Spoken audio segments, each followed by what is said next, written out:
అమ్మాయిని చూడాలని అబ్బాయికే కదండి ముందుగా ఆరాటం ఉండేది. ఎవరికి ఉంటుందండి?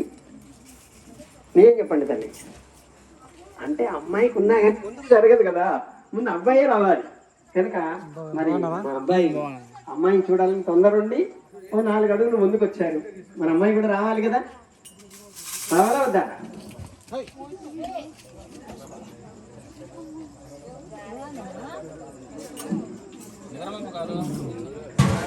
అమ్మాయి ముందుకు రావాలంటే కొద్దిగా బ్రతిమాలుకోవాలి అమ్మాయి, అబ్బాయి వాడు. అది జరగండి, పక్కకి జరగండి.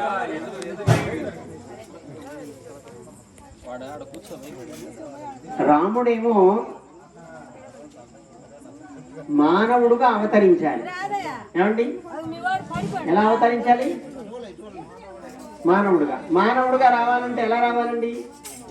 గర్భంలో నుంచే రావాలి, అవునా కదా? ఎందుకని? రావణాసురుడికి దేవతలతో చావు లేదు, మరి నారాయణుడి దేవుడే కదా, మరి డైరెక్ట్ గా వచ్చాడనుకోండి రావణాసురుడిని చంపడానికి అవకాశం లేదు. మరి ఎలా వచ్చే అవకాశం? బ్రహ్మదేవుడు చెప్తాడు, ఆయన వాడు అన్ని వరాలు అడిగాడు కానీ మనుషులతో చావు లేకుండా అడగలేదురా, కాబట్టి రావణాసురుడిని చంపడానికి ఒకటే ఒక మార్గము, ఎవరైనా మనిషిగా ఉంటే చంపొచ్చు, కానీ మనుషులు చాలా మంది ఉన్నారు, మరి రావణాసురుడిని చంపడం సాధ్యం? బ్రహ్మదేవు లోకాలన్నింటినీ భయపెట్టిన వాడు కదా, మామూలు మానవుడుగా ఉంటే సాధ్యం కాదట. ధర్మమే స్వరూపముగా, ధర్మమే ప్రాణముగా ఉండే గొప్ప మానవ అవతారం కావాలి. ఎవరన్నా వెళతారా అంటే బ్రహ్మదేవుడితో సహా దేవతలంతా ఉన్నారు.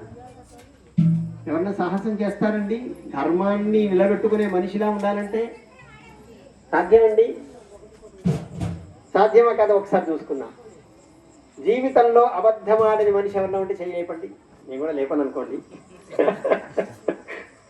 ఎవరండి చెప్పండి, లేపండి. ఇది జీవితంలో ఒక్క అబద్ధం కూడా ఆడనివాడు అదండి మనం. కనుక రాముడు సత్యవాక్ పాలకుడు, జీవితంలో ఒక్క అబద్ధం కూడా ఆడనివాడు.